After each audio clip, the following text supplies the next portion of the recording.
अस्सलामुअलैकुम दोस्तों। प्यारे दोस्तों, आज की इस वीडियो में हम आपको बताएंगे कुछ ऐसे हक़ाइक़ जिन्हें जानकर आप भी हैरान और परेशान हो जाएंगे।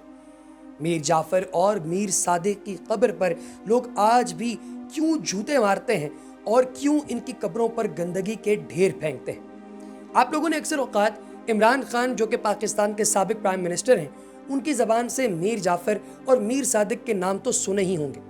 टीपू सुल्तान से गद्दारी करने वाले उसके वजीर मीर सादिक और मीर जाफ़र, इन दोनों को तारीख में बदतरीन किरदारों के तौर पर जाना जाता है।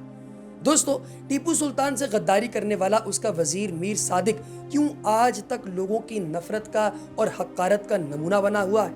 आखिर इसके गद्दार होने के पीछे वजूहात क्या थी, ये मैं आपको तफसील से बताऊं।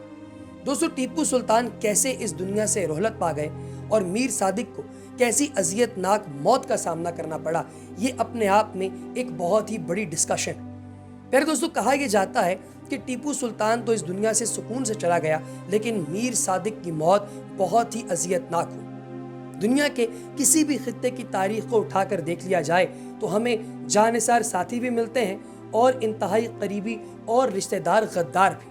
बरे सगीर की तारीख में तो कई सुल्तान ऐसे भी आए जिनका तख्त उनके अपने सगे भाइयों ने उलट दिया, मगर कुछ लोगों की मक्कारी, फरेब और गद्दारी तारीख के सफ़ात को बदल के रख देती है और वो लोग तादमे दुनिया जिल्लत का निशान बन जाते हैं। उन्हें जिल्लत आमेज नामों में से एक नाम मीर सादिक भी है।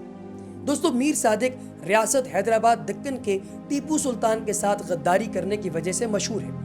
इसकी गद्दारी पर हत्ता के शायर मशरिक अल्लामा इकबाल ने भी कहा कि जाफर अज बंगालो सादिक अज दक्कन, नंगे दीन नंगे कौम नंगे वतन। मीर सादिक मीर आलम का भाई था और ये सुल्तान का खास वजीर था। एक दफ़ा सुल्तान टीपू ने इसे ओहदे से बरतरफ भी किया, लेकिन फिर इसे बहाल कर दिया गया, मगर इसके अंदर उस वाक़े से नफ़रत के बीज ने जन्म लिया और उसने अपनी अना की तस्कीन के लिए सुल्तान मुअज़्ज़म से बदला लेने की ठान ली। मैसूर की तीसरी जंग के बाद सुल्तान ने कुछ इस्लाहात की और एक इदारा कायम किया, जिसका मकसद मालूमात की रसाई, फराहमी और तमाम लोगों को ये बताना था कि किस तरीके से रियासत जो है वो प्रोसेस कर रही है, वर्क कर रही है। अब सुल्तान को ये बात भी सल्तनत के रिहायशियों की जानिब सल्तनत की जिम्मेदारियों को उजागर करने के लिए बहुत ज़रूरी थी कि वो उन्हें बताता कि सल्तनत के लिए आम आवाम क्या कर सकती है। मगर चूँकि मीर सादिक एक अच्छे असर व रसूख वाला इंसान था, इसलिए उसने अपने ओहदे और ताकत का नाजायज़ फ़ायदा उठाकर मालूमात का सिलसिला सुल्तान तक मुनक़ता कर दिया और अपने मकसद की मालूमात सिर्फ सुल्तान मुअज़्ज़म टीपू सुल्तान तक पहुँचाने लगा। सेरिंगापटम के मुहासरे के दौरान 1799 को जब सुल्तान को अंग्रेज़ों की आमद का इल्म हुआ तो आप डिग्गी दरवाजे से अपने महल से बाहर निकले ही थे कि मीर सादिक ने दरवाज़ा बंद कर दिया और अंग्रेज़ों को टीपू सुल्तान के फसीलों पर मौजूद होने की इत्तला दे दी, जिस पर अंग्रेज़ों ने उन पर हमला कर दिया और अंग्रेज़ों से लड़ते लड़ते जामे शहादत नोश किया। इस तरह बरे सगीर में मौजूद एक अहम इस्लामी रियासत अपने इख्तिताम को पहुंची। मीर सादिक भी 1799 में सेरिंगापटम की झड़प में मारा गया था। दोस्तों, टीपू सुल्तान शहीद मई 1799 को अंग्रेज़ों की गोलाबारी से गिरने वाली अपनी किले की दीवार की मुरम्मत देखने के लिए अपने घोड़े पर सवार होकर आए। सुल्तान मुअज़्ज़म एक फ़ौजी कैंप में रहते थे। इस रोज़ उन्होंने दीवार का मुआयना किया, नमाज के लिए वुज़ू किया और दरख्त की छाँव में नमाज पढ़कर खाना खाने बैठे ही थे कि ऐन दोपहर के इस वक्त उन्हें अपनी आवाम के रोने धोने की आवाज़ सुनाई दी। मामले का पता लगाया तो मालूम हुआ कि उनकी फ़ौज के सिपाहसालार सैयद गफ़ार को अंग्रेज़ों ने शहीद कर दिया है और अंग्रेज़ फ़ौज जो है वो किले की जानिब बढ़ती चली जा रही है। आपने दस्तरखान छोड़ा और अपने चंद जानिसारों के हमरा डिग्गी दरवाजे से अंग्रेज़ फ़ौज से लड़ने की खातिर निकल पड़े। आपके बाहर निकलने की देर थी कि मीर सादिक ने अंदर से दरवाज़ा बंद कर दिया ताकि आपकी वापसी का कोई रास्ता न रहे। दोस्तों, रियासत मैसूर के इस अजीम सुल्तान ने दीन इस्लाम की खातिर सरबकफ अंग्रेज़ों से जंग लड़ी और बहादुरी के साथ लड़ते लड़ते शहीद हो गए और ये पैगाम दे गए कि शेर की एक दिन की ज़िंदगी गीदड़ की 100 साला ज़िंदगी से बेहतर है।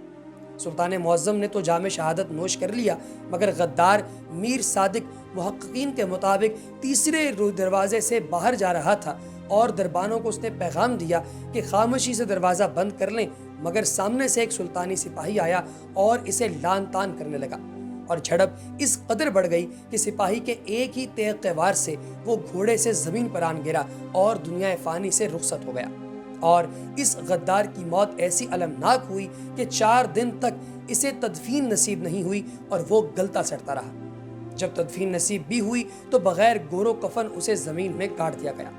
تب سے لوگ آتے جاتے اس پر غلاظت اور پرانے جوتے پھینکتے ہیں۔ اس غدار کی بے حرمتی آج بھی قائم ہے۔ تاریخ نے اس کی بدکاری کو بھلایا نہیں ہے۔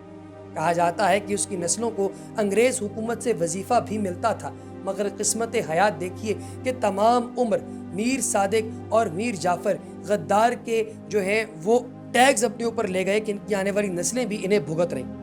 اگر نسل میں کوئی ایک شخص اچھا کام کر دے تو ساری نسل وہ اس اچھے کام کا کریڈٹ لیتی رہتی ہے، لیکن اگر کوئی ایک غدار نکل آئے تو پھر پوری نسل کو یہ بوجھ بھی اٹھانا پڑتا ہے جو بدنامی کا بوجھ ہے۔ پیارے دوستو، جب سے یہ شخص مرا ہے تب سے لوگ اس کی قبر پر جوتے بھی مارتے ہیں، گندگی بھی پھینکتے ہیں، اور اس کی جتنی بھی آج تک ورثاء یا اس کی جو نسل چل رہی ہے اس ساری نسل کو بھی گندا ہی سمجھتے ہیں۔ اب آپ کو بتاتے چلیں کہ میسور کے اس عظیم بادشاہ ٹیپو سلطان کی میت کے ساتھ انگریز سرکار نے کیا رویہ اختیار کیا۔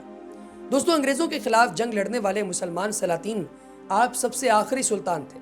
کہا جاتا ہے کہ آپ کی شہادت کے وقت غدار انگریزوں کے ساتھ فتح کے جام نوش کر رہے تھے، مگر ان کے چہروں پر غداری کی سیاہی اور لعنت پڑی ہوئی تھی۔ آپ کے جنازے کو انگریزوں نے بھی مکمل احترام اور فوجی اعزاز کے ساتھ محل سے قبرستان تک لے جایا۔ انگریزی فوج نے آپ کی قبر پر کھڑے ہو کر آپ کی بہادری اور شجاعت کو سلامی دی۔ تمام لوگ گلی کوچوں اور چباروں پر کھڑے رو رہے تھے اور بلا تفریق مذہب اپنے اس عظیم رحم دل انسان دوست سلطان کے جانے کا غم منا رہے تھے۔ آپ کی تدفین کے فوراً بعد آسمان پر سیاہ بادل امڑ آئے اور ایسی تیز دھار آندھی چلی کہ اس نے کئی انگریزوں کو لقمہ یا چگل وہ چکھا دی اور سلطان کے فاتحانہ ہونے کو سلامی بخشی۔ پورے ہندوستان میں آج بھی لوگ ان کے معترف ہیں۔ ہندو مسلمان ہو یا سکھ، حتیٰ کہ کسی بھی مذہب سے تعلق رکھنے والا شخص ہو، وہ اس عظیم فاتح کی قبر پر جا کر سلامی ضرور دیتا ہے اور ان کی عظمت کو یاد کرتا ہے۔ پیارے دوستو، امید ہے کہ آج کی یہ ویڈیو آپ لوگوں کو ہمیشہ کی طرح پسند آئی ہوگی۔ اگر آپ کو یہ ویڈیو پسند آئی ہے تو کمنٹ سیکشن میں ہمیں اپنی قیمتی آراء سے ضرور آگاہ کیجیے گا۔ مزید برآں یہ کہ اگر آپ ایسی مزید ویڈیوز دیکھنا چاہتے ہیں تو ہمارے چینل کو سبسکرائب کرنا اور بیل آئیکن پر کلک کرنا ہرگز مت بھولیے گا۔ اللہ تبارک و تعالیٰ سے یہ دعا ہے کہ خدائے بزرگ و برتر ہم سب کو خوش رہنے اور خوشیاں بانٹنے کی توفیق عطا فرمائے۔ اگلی ویڈیو تک ہمیں دیجیے اجازت۔ اپنا بہت سا خیال رکھیے گا، دعاؤں میں یاد رکھیے گا۔ اللہ حافظ۔